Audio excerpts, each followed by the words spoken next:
The only money I really have is the money that I use to build the institutions I built.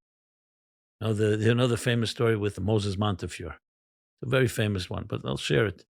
He was once asked by Queen Victoria of England. They were friends, and he was a major wealthy man, Montefiore. All the Montefiore you find in the hospitals and in Israel was built by Moses Montefiore. So she asked him once, Sir Moses, what is your net worth? So he said, I'll get back to you.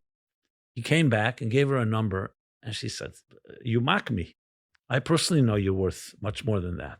She said, no, Your Majesty, that's my real value. You asked me my net worth. You didn't ask me how much money I have in the bank or my investments. Remember, all the money I own could easily be lost. Bad investment, a war, could be confiscated, it could be stolen. The only money I really have is the money that I use to build the institutions I built.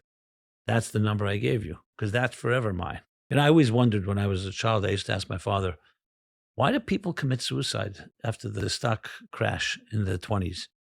Why would someone commit suicide? Because they lost their money. They still have life.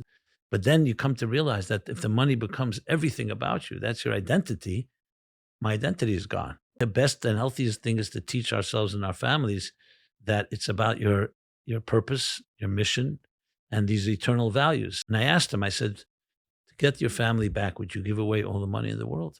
And he wasn't able to say yes. He said, that's a difficult question to answer. So I said, you telling me that not having your children is not worse than losing all your money? I mean, and I pointed out, I mean, that's a distortion of course, most of us would think that's like crazy. What do I need all this money for if I don't have children and grandchildren ready to speak to me? But let's not forget, again, that doesn't mean money is a bad thing. It means that money can, without context. That's the key to always remember. It's always context.